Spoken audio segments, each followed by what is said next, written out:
A Gianni była niechciana przez nikogo, zagrała za parę groszy w tym filmie. Zresztą był to film stosunkowo bardzo tani. Moim zdaniem zagrała pięknie, ale ponieważ wie, że gra maksymalnie, że tak powiem, nie chciała oglądać, jak to zwykle bywa, tak zwanych materiałów. To znaczy ekipa ogląda to, co nakręciła wczoraj, ogląda dzisiaj wieczorem na ekranie. Nie chciała. I ja rozumiem dlaczego.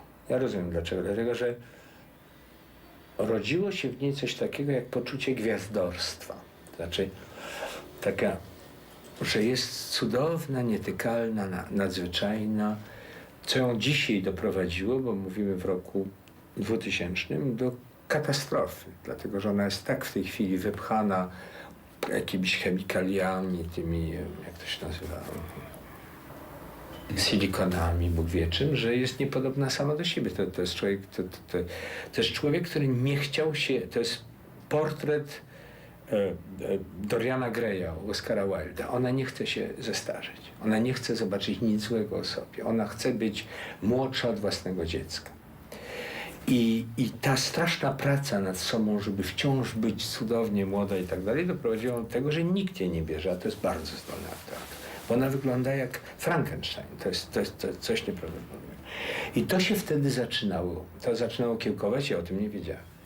Czyli nie chciała się zobaczyć, bo czuła, że gdy zobaczy, z jaką siłą gra, z jaką wściekłością gra, z jaką ekspresją gra, to sobie pomyśli, Boże, nie, ja mam być cudna, prawda, taka wiecznie młoda i nietknięta. I gdy zobaczyła film zmontowany na końcu, to popełniła samobójstwo. To znaczy poszła do łazienki, ujęła, no wie pan, są takie do golenia się, takie dwa ostrza są, nie? Tam jest 0,2 mm między jednym a drugim i tym 0,2 mm popełniła samobójstwo. Czyli dosyć to było niepoważne, jak wiele rzeczy w życiu gwiazd.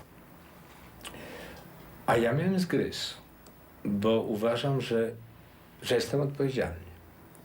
Jeżeli ktoś gra w moim filmie, coś takiego przeżywa, to znaczy ja czegoś nie umiałem. I po prostu jej powiedziałem, słuchaj, zobaczysz, ja dostanę cięgi za ten film, bo on idzie dość daleko i ludzie może nie lubią być tak brutalizowani przez ekran, tak poruszani, natomiast ty zdobędziesz wszystkie nagrody i twoja kariera będzie miała drugi start. I tak dokładnie się stało. Nagroda w Cannes za aktorstwo, francuski Oscar, czyli César za aktorstwo, 15, byśmy zliczyli któregoś dnia z jej agentem, nagród na festiwalach za rolę. A we mnie straszne kopy, że znowu przesoliłem i coś zrobiłem nie tak. Czyli się sprawdziło.